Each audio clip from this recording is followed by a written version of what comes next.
Speeding. Speeding. Speeding.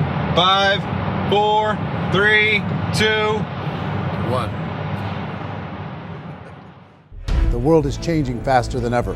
What used to take decades is now taking years or even months. What you see right now is the illusion that people have had for many decades about the workplace being this secure place to work the rest of your life. For the first time in the history of our nation, our children will not do as well as us. We've seen our friends get laid off, we've been laid off, we've had our pay cut. People are overworked and underpaid. They seem to have less time and less freedom. They live under constant pressure. This is going to be forced. And so even if your employer loves you, they may have to cut you. There's something wrong that on Monday morning, the heart attack rate increases by 35%. Technology is accelerating, job security is declining. It just doesn't seem like the old models of making a living are as reliable as they used to be. Every aspect of our lives, there's a better way out there, but we're still doing it the old way. We live in the greatest country on the planet, and there are a lot of people sitting around complaining and being cynical. Like everyone's whining about this old model, and I'm like, why don't you leave it? Look at all this over here. Look at all this opportunity. Since so much of our lives revolve around our work and the way we make our living, many people are thinking there just has to be a better way. The biggest challenge facing our world today is not making money, is what are we going to do with all the displaced, unemployed people? People are afraid that they're going to make the wrong decision. People are afraid of the unknown. People are afraid that maybe I don't have the skills. Hey, sports fans. Industrial age is over. It's dead. It's dying. That's why going to school to get a job is an obsolete idea. A steady paycheck is an industrial age idea.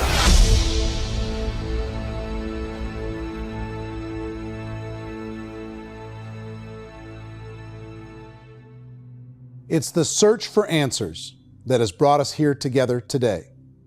My name is Eric Worre, and for almost 30 years I've been an entrepreneur, struggling at times, but ultimately succeeding. As a best-selling author, speaker, and business owner, I've spent my entire career helping millions of people around the world to become entrepreneurs. And I believe strongly that there is, in fact, a better way when it comes to how we make a living. The career landscape has changed dramatically, and many are still working in a model that is completely out of date. What worked for previous generations isn't working as well for people today. In this film, we're going to explore 3 important questions. First, what's really going on in our working world today? Second, in this new economy, is it better to become an entrepreneur, or is it safer to work for someone else? And third, if a person decides to become an entrepreneur and start their own business, how can they do it without taking on massive risk? To help in this journey, I've brought together some of the greatest experts and thought leaders in the field of entrepreneurship to share the real facts with you. My intention is to give you new information that will allow you to make choices that are not limited by an old, outdated model. Let's start by understanding what's going on in our working world today.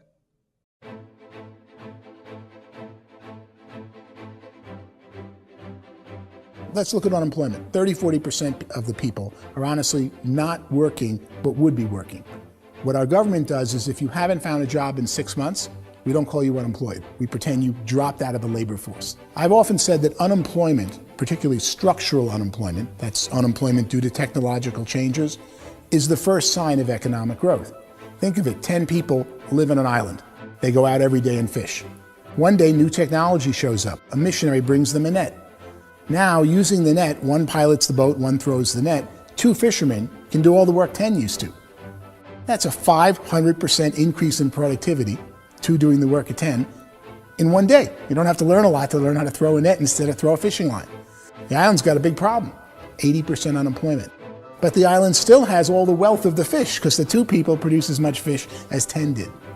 Now, of course, looking back in history, these changes used to take thousands of years.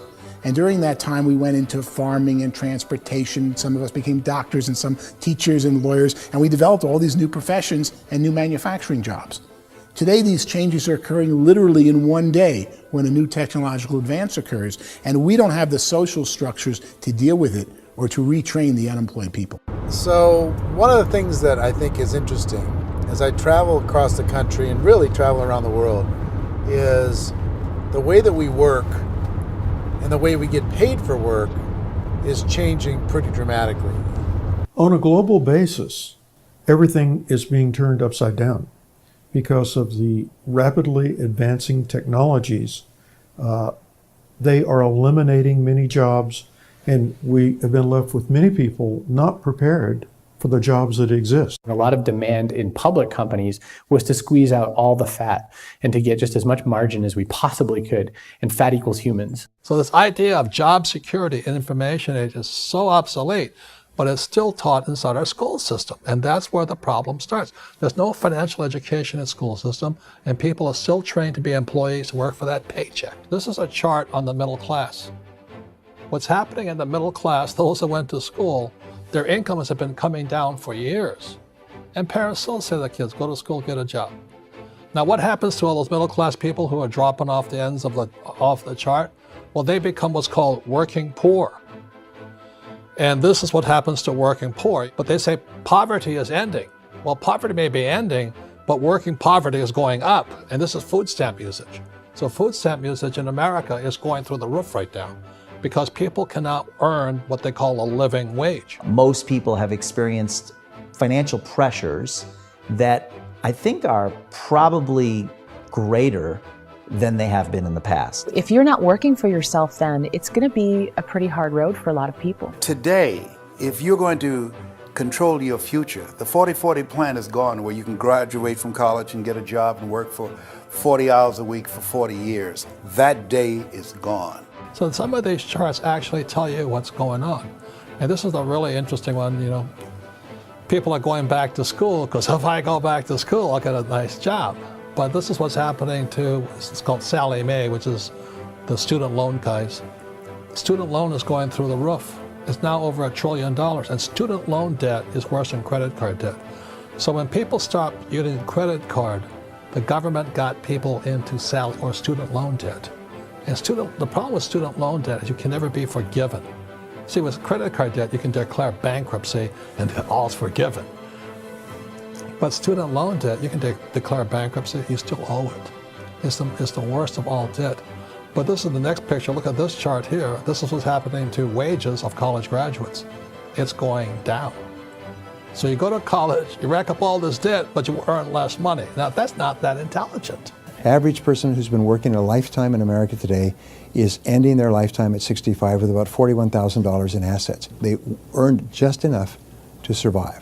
I think in the United States we have something like 17 trillion in debt. That's just the federal government debt. We got another 2 in municipal and in other, let's call it almost 20 trillion government. We've got 40 trillion in private debt. That comes up to close to 60 trillion. When you then add something we never had before, what you were talking about, when we look at the unfunded portion of Social Security and primarily Medicare, Medicaid, that at the most conservative estimates from outside firms, Kleiner Perkins, 67 trillion and growing. That's more than all our other debt. There's less conservative estimates that say it's 84 trillion or higher. I added up conservatively $127 trillion in total debt. Debt is a financial drug. When you take it to excess, it's like taking a drug. Yeah, it makes you feel better, it enhances your performance, but at a huge cost, eventually it kills you. And so that's what happens. We keep doing more and more debt, and you get less and less results, just like a drug, until the debt gets so high that it crushes the whole system. That's where we're at, 8.2 times GDP. You know who I feel sorry for? I feel sorry for the person who dreads going to work, who is sick to their stomach on Monday morning, who hates their alarm clock, who gets a little glimmer of hope on a Wednesday because it's hump day and says, thank God it's Friday. And they live for those 2 days a week where they get to be themselves and they don't have to be around people they don't like, and they don't have to play the political game in the office, and they don't have to live this half life. The person that works 50 weeks a year just to be able to have the 2 weeks for vacation. And you know what happens to most of them? Nowadays, they don't have a vacation. They have a staycation. They have time off of work, but they don't get to go where they want to go because they're overextended. They've got all this debt. They got all this situation. They hate their alarm clock. They can't sleep until they're done. They have to spend most of their life in traffic. I feel sorry for that group of people because there's a better way. They just don't know it. I see this really interesting attempt at rugged individuality in a 6x8 rectangle. And I feel like you're all the same, except for the little push pins of the pictures. There's different pictures. Yours is named Jenny and his is named Sujara, but it's the same people. And this is how they are, and they're just like the zombies, and there's no joy in there, there's no fun. There's always like the wacky woman who decorates her cubicle, and that's the most she can do there. You got to give her credits, right? The wacky cubicle woman. The basis for their life is worry. I'm worried, maybe I'll get fired. I'm worried maybe my company will go out of business. I'm worried I can't keep spinning the plates on paying the bills. I'm worried about how do I send my kids to college. I'm worried, what if the transmission of my car breaks? That's 2 or 3, I can't fix it. People live in a sea of worry, and it eats at them. Those signs that people held up during the Depression didn't say looking for gainful employment in a cubicle. It said looking for work. Work is what we're looking for. Job is just a unit of measurement. Work is what we're going after. It's time to look in the mirror and say, it's not the economy, it's my economy. It's my little world of where I am. I need to improve. I'm not going to wait for the economy to come back because frankly, the economy is doing great in this country. So I'm here on Wall Street, the financial center of the universe, the financial capital of the world.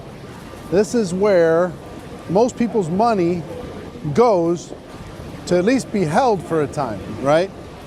With interest rates in banks being effectively zero, and many experts are predicting it's going to stay at zero for the next 10, 20, even 30 years, people feel like they don't have any choice but to put their future into equities, to put their future into the hands of other people on this stock market, and hope that the stock market goes up, hope that the stocks that their advisors pick or that they pick goes up. That's one way to go, I guess.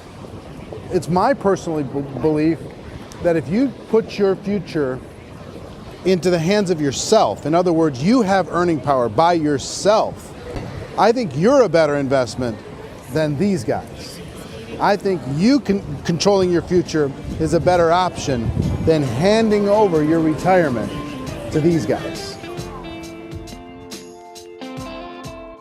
The average household income in the United States is approximately $50,000 a year, what they call the middle class. To reach the top 25% of income earners, you'd need to earn at least $90,000 a year. To reach the top 10% would be a household income of $140,000, the top 5%, $190,000, and to be in the top 1%, you'd need a combined household income of at least $380,000 a year. So here's the question. What do you think would give you the best chance to move up and get to the top 10%, the top 5%, the top 1% or beyond?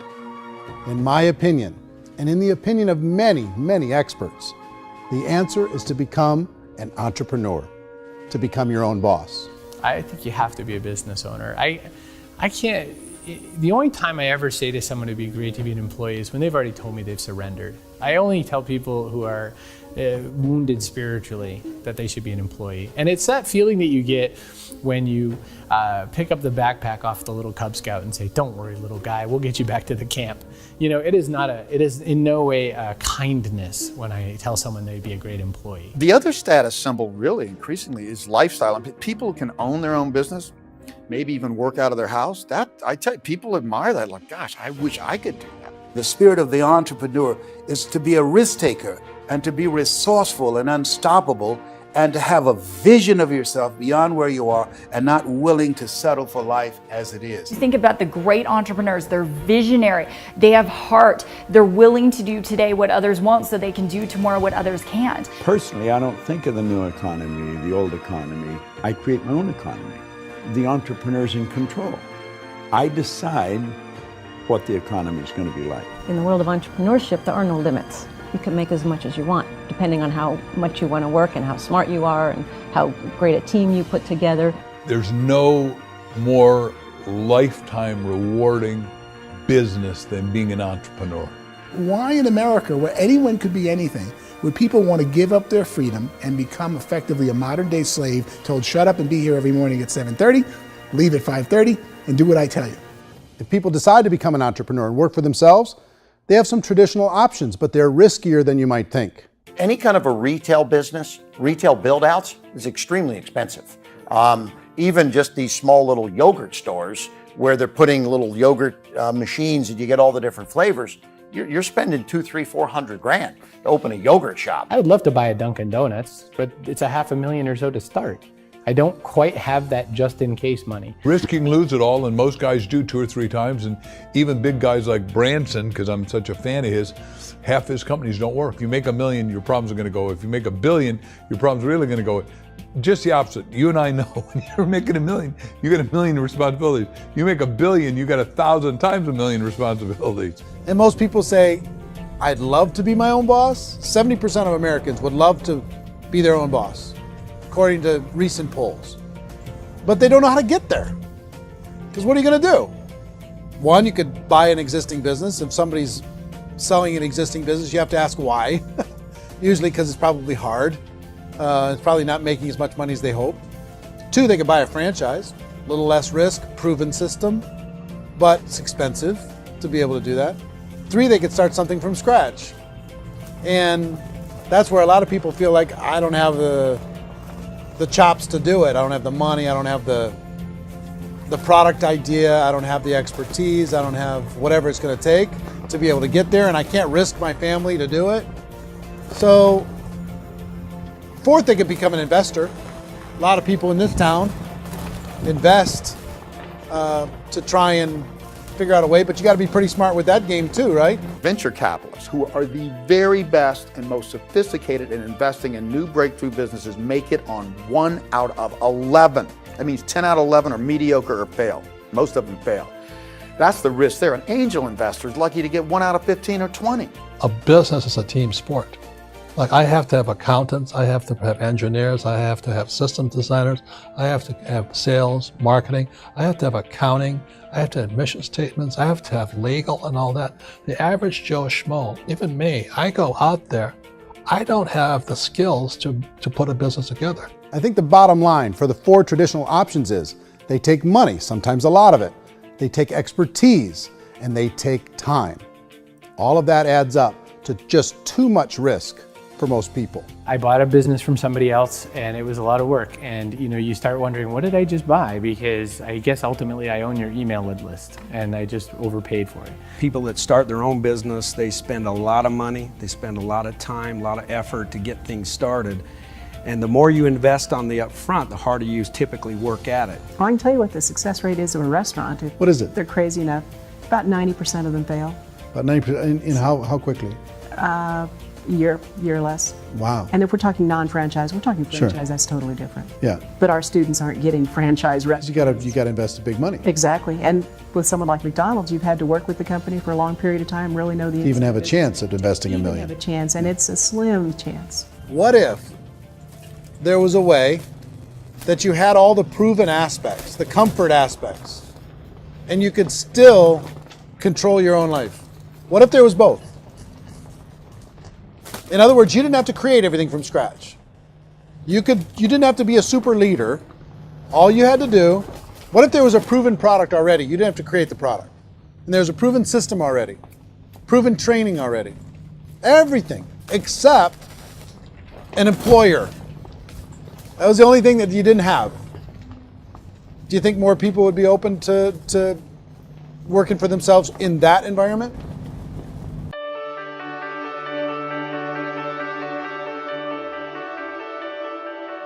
In our search for a better way to make a living, we've come to the conclusion that becoming an entrepreneur is actually safer than being an employee. And through our look at the entrepreneurial options, one particular path kept coming up from expert after expert. And I think most people will find it surprising because it's certainly a non-traditional business model. That model is for people to start their own business and become an entrepreneur through the creation of a network marketing business. Some people call it direct selling because the product is being sold directly from the manufacturer to the end consumer, cutting out the middlemen. Other people call it multi-level marketing, or MLM, because there are multiple levels of commissions paid. The most common term today is network marketing, because network marketing best describes using a large group of independent distributors, independent entrepreneurs, to move a product or service more efficiently. So my friend here, Donald Trump, and I, we always write about the network marketing industry. And the reason we support the network marketing industry is because it really is a business school for entrepreneurs. Because most people come out of school looking for a paycheck. Oh, that's terrible. I would go into network marketing like that. I think if it didn't exist, we should invent it. It is that good. I think direct selling is a great way to do business today. It's very easy to get into that industry, and you can be self-employed, be in effect an entrepreneur. When we see multi-billionaires adding network marketing companies to their portfolio of companies, that would be a clue. When we see people who are very famous authors and very famous business people endorsing the industry, that would be a clue. These network marketing companies aren't $50 million companies, they're billions and billions of dollars. They lead the stock market, they're major companies. When we're going to get it?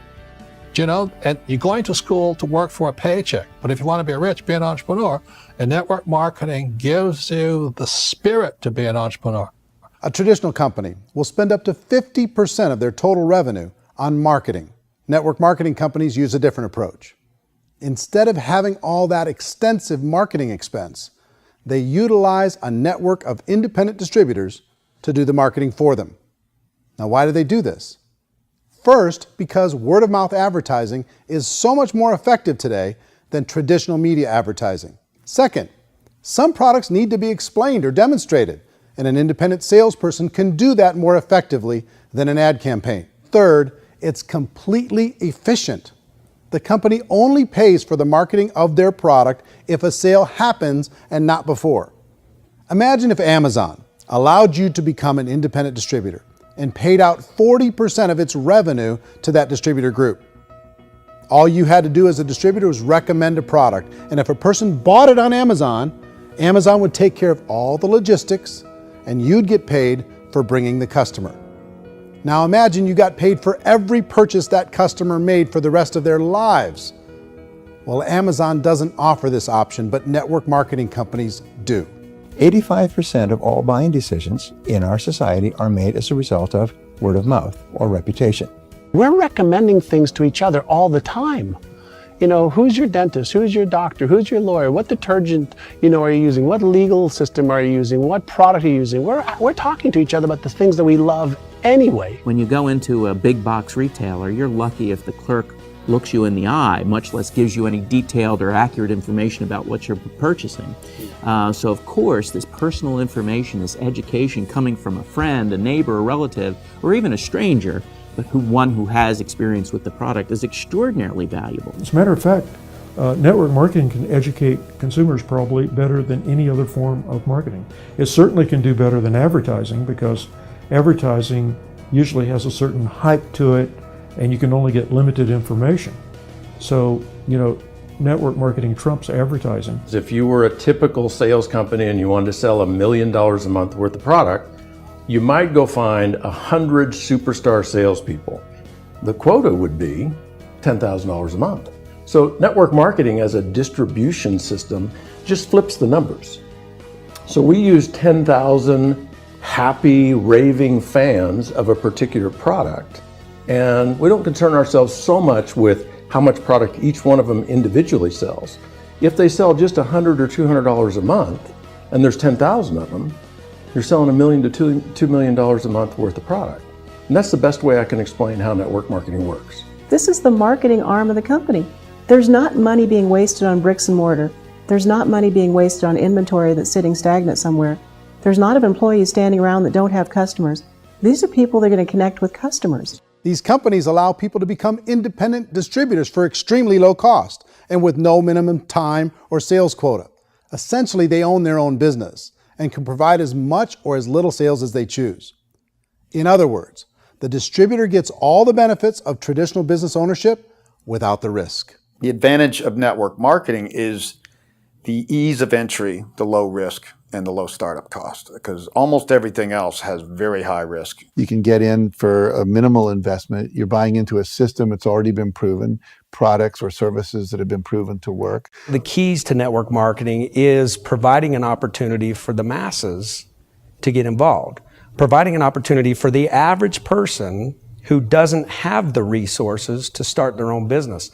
All of this so far is fairly straightforward, but network marketing offers another benefit, and it's this benefit that makes it so interesting for entrepreneurs. Network marketing allows a distributor to build their own network of other distributors and then compensates them on the sales created by that entire group. Direct selling is, at its base, very simple. It's the sale of a product or service to an individual on a face-to-face, one-on-one basis, just the way we're talking right now. But there's an important element as well, and that's the offering in conjunction with that sale of product, the offering of an opportunity for someone to make something of themselves. No matter what your social status is, no matter what language that you speak, I mean, look how many unbelievable people are becoming successful to speak every kind of language out there. What an awesome gift to give the world. Instead of having to work your way up in a system and prove that you could be a sales manager, they just decided everybody can be a sales manager. Everybody gets to build a sales team from day one. And so what that brought into the system of growth as a direct selling company is the concept of compounding or geometric progression. Because now you can actually grow a sales force very quickly because everybody is enrolling people in their own sales force. People who are like, oh, this is weird, I'm building a sales team, or what do you think you do at a regular company? How do you think a regular company works? Network marketing is the only industry that doesn't say your past determines your future. It looks at your past and says, okay, now what can we train you to do so you can have a great future? Every other employer out there wants to exploit you for what you already know, not teach you something new. Network marketing has the potential to save the United States and the world because it's going to teach people not to be employees, but to be entrepreneurs.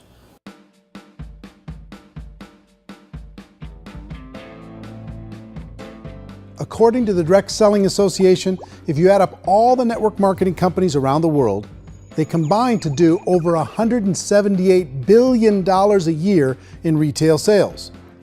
To give you an idea of how big that really is, the NFL, the National Football League, does approximately $9 billion a year. The music industry does a little more than $16 billion a year, and the movie industry does about $80 billion a year. Using a conservative average, network marketing companies pay their distributors about 40% of that $178 billion in the form of commissions, which adds up to more than $71 billion a year. That's almost $6 billion a month. It's almost $200 million in commissions every single day. So it's certainly working, and people are making serious money in network marketing. With the growth of the direct selling industry over the last 10, 15, 20 years, we've seen a broader understanding of the channel. We have seen more and more people getting involved in the business, so our penetration in the marketplace has increased, and thus the understanding in the marketplace of who we are has increased. And we've seen non-direct selling companies look at the direct selling model and say, something's going on there. People are making money. Companies are being profitable, individuals are being motivated, product is being delivered to market. Maybe we should explore this. Some people think only the people at the top make money. Well, let's take a look at that as well. In the network marketing profession, there are roughly 500 people in the world who earn over $1 million a year. If you round that number up to $2 million a year, that adds up to about $1 billion a year. That takes the $71 billion paid out each year down to $70 billion. So where does the rest of the money go? The vast majority goes to part-time people making anywhere from a few $100s a month to many thousands of dollars a month. It goes to people who choose to make it a full-time career move and earning even more than that. Every day, people are using the money they earn through network marketing to pay off debt, have more fun, and improve the quality of their lives. Everyone I know in network marketing has been doing that since the 50s. They go to work when they want to go to work. They stop working when they want to take time with their children to have a leisurely breakfast and discuss issues and driving to school. They go back to work when they get home, wherever they're working out of. The biggest thing that I've seen is people that have become much happier in their life. MLM has probably made more millionaires of more people in more countries, and I've spoken to them in 67 countries, than any other single form of business, starting from nothing. If they have a choice between working a job for the next 10 years or working a network marketing business for the next 10 years, the result of working the network marketing business will be better. A lot of people within the industry go on and make this a career and do extremely well at it. Network marketing has been nothing but good for everyone I know that's been involved with it because they did it seriously and they played full out and they've been very successful. It's been a constant barrage of success stories and people showing off stuff that they got as a result of it. How many people are involved? Approximately 16 million Americans and 96 million people around the world are currently participating in network marketing. And in a recent poll, 82% of those people report a good, very good, or excellent experience with network marketing. So people are happy.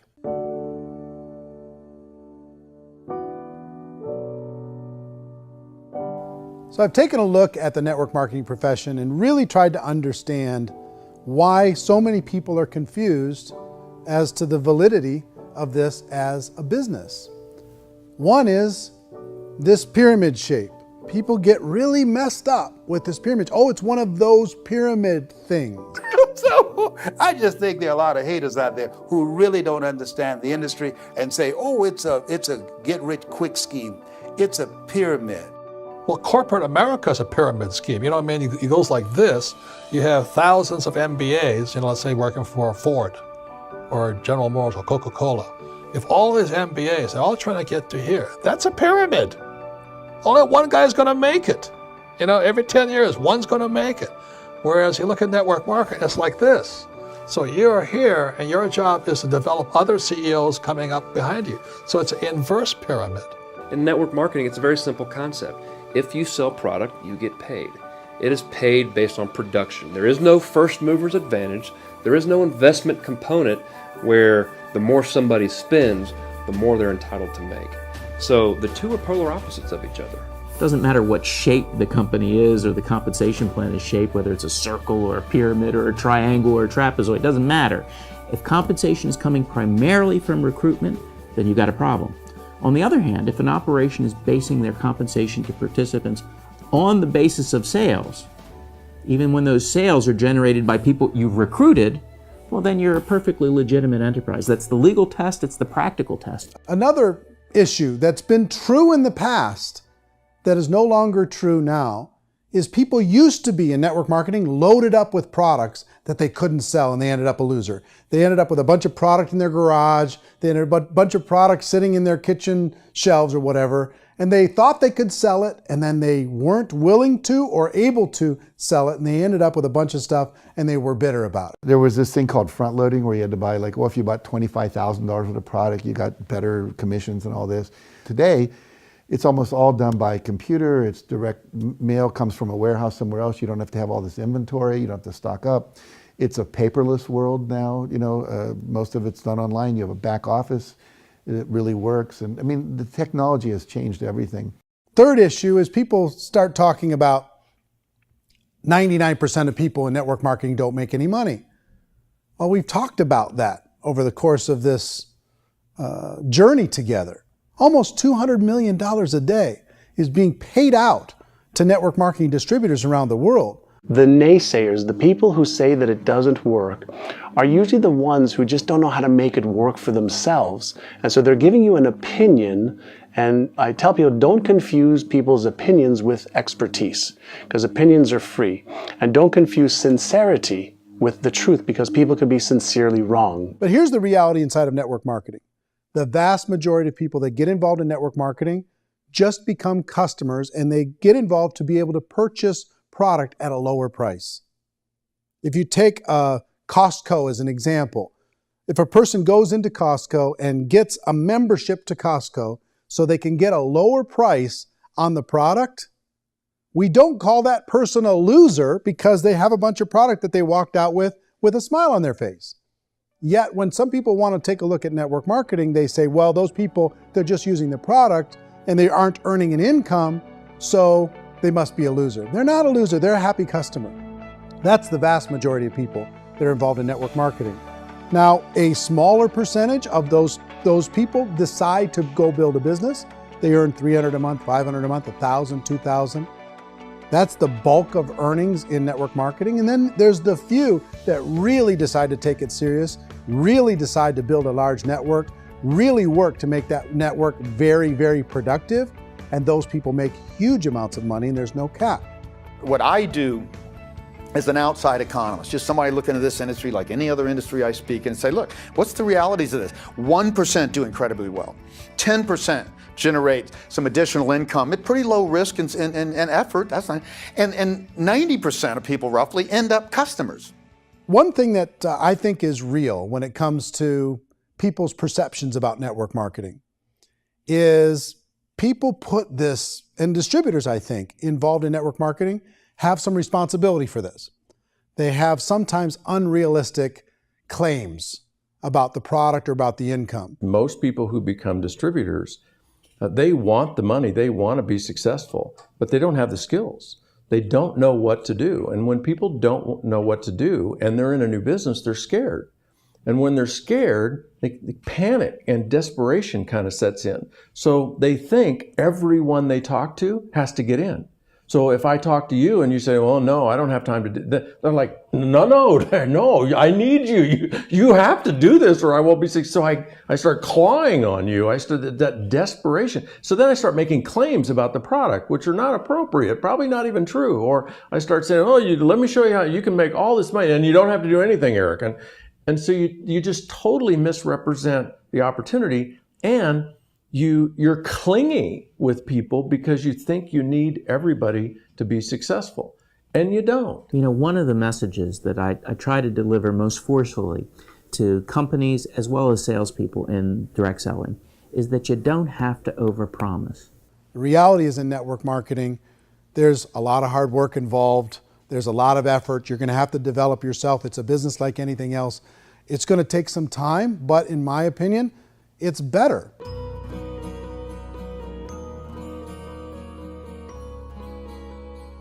It's light years better for people starting today than it was even 5 years ago. I think it's more widely accepted now, and people understand it is a business. It is being an entrepreneur. It is being a business owner. Our belief system is based upon our evaluation of something. And frequently, if we reevaluate a situation, our belief about that situation will change. The industry has changed and it's grown up. It's totally transformed. You've got young people today that have grown up with social media, and they understand networks. They understand how people are connected through technology, and they understand how money flows through those networks. So when they see network marketing, they don't see it the way their parents saw it. And we've all learned, the larger industry that you represent, has all learned from those mistakes and flaws and errors that have happened early on. Early algorithms didn't work the right way. That's all fixed. It's like when they design a computer program, they design the program, then they run it, and then they go back through and they debug it. The MLM industry has been debugged. This is the day of being virtual, being able to run a business from your mobile phone. I mean, it's incredible. Companies are getting smarter. They're implementing more consumer protections. They're implementing more compliance training. They're doing more with respect to product research. If you do get involved and you make purchases of inventory, even on a voluntary basis, if you decide that this business is not for you, you can leave and have that inventory repurchased by the company. There's no other business that offers that kind of protection on a voluntary, self-regulatory basis.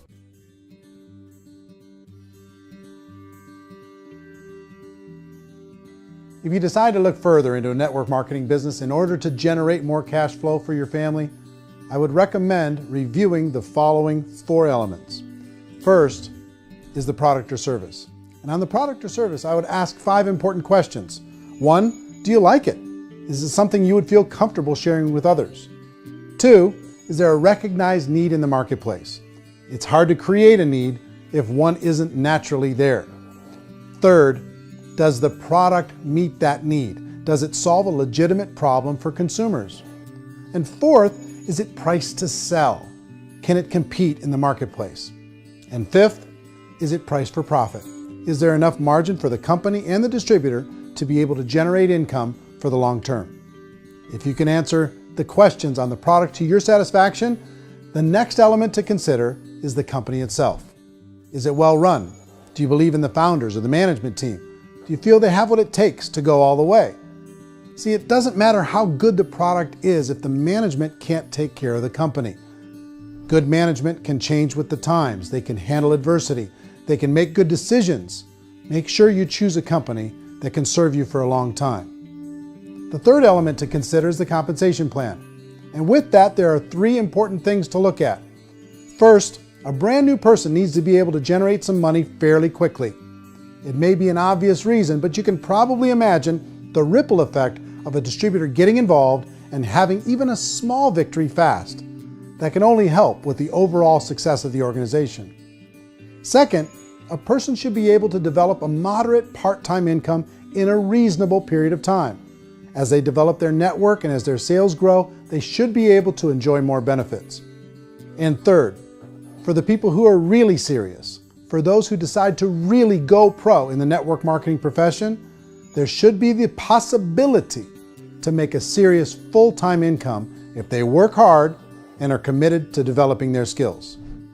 If you're comfortable with the product, the company, and the compensation plan, the last thing you should look at is the support that will be made available to you. Does the company have a website? Does it have a solid online reporting tool? Do they have comprehensive training available? Do they host events to help you build your business? If you decide to do this, what kind of a support system can you plug into? Choosing a network marketing company is a personal decision. But evaluating the 4 elements of product, company, compensation plan, and support is a great place to start. Is the company promising that you're going to get rich quick or that you can make a lot of money without a lot of effort? That's a red flag. Is there a product that you really believe in that you think can be sold? Or are you being told by salespeople or the person who's trying to recruit you or by the company itself that don't worry about the product, all you have to do is recruit other people into the business? Red flag, warning sign. If you're hearing that, take a second or even a third look. Get to know the customers, the products, the business, have some success, and see where the opportunities might take you to move up in the organization. You want to find out how concerned are they about my education, my training, and my development? Is there a space for me to grow? Most important question. Learn everything that you can about the product. Make sure it's something that you believe in, and learn everything you can about the industry and work that system. You have to be very passionate about whatever that company is doing. I would get involved. You can always test drive anything, the product, the service, the community, and then lean into it a bit. If it feels good, then lean into it a lot. Behind me is the Lincoln Memorial. And this is a place where Martin Luther King Jr. had his famous "I Have a Dream" speech. And at that speech, he talked about his dream for equality for everyone around the world, and that's a noble dream. But I think more people need to remember what it was like when they were kids and the dream was still alive in them. Before it got beaten out of them by reality, by this paycheck, by these responsibilities, and by having to live for this job to pay the bills. I think people need to remember that, go back to that. Once they know that there's a better way, I think their future is going to be much brighter. They can live a better life.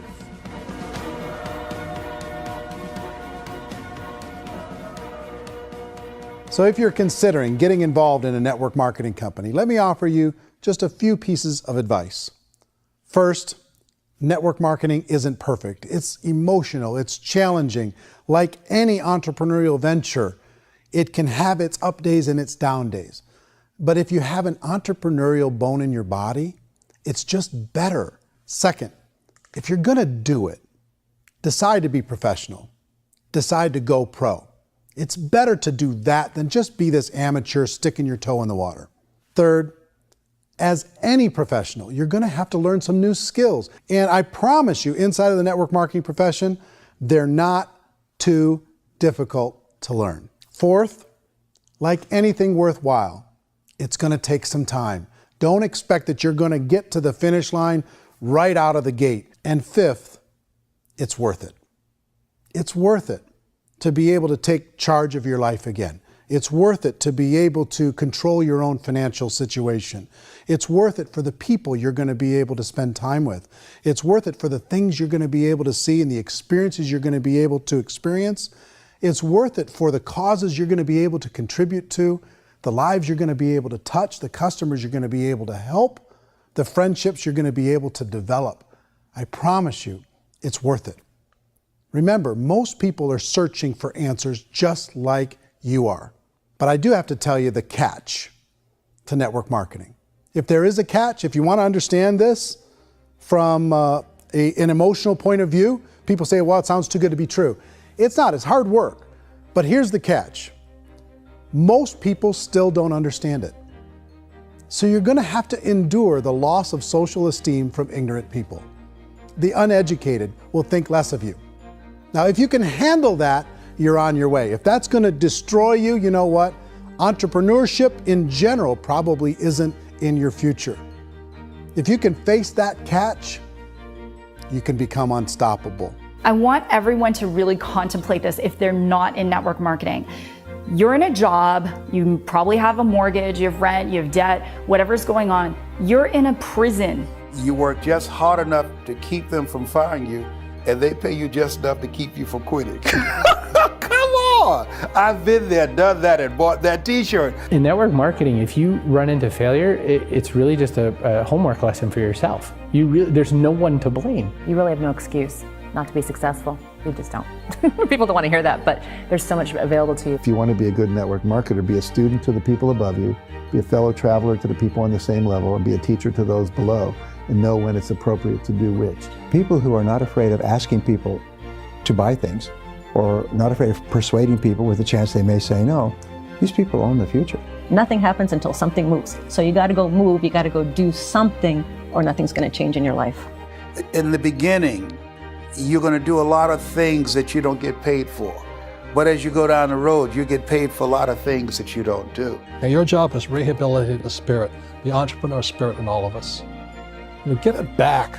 You either give it a strong yes or a strong no, but no wishy-washy, dilly-dally stuff in the middle.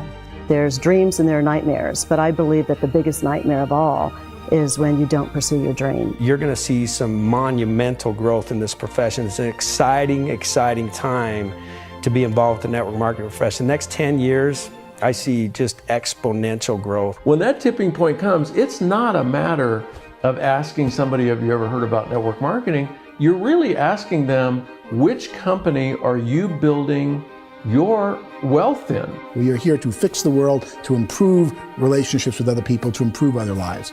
And the real reward comes as an entrepreneur in any level from teaching somebody something and watching them soar. There is no greater reward.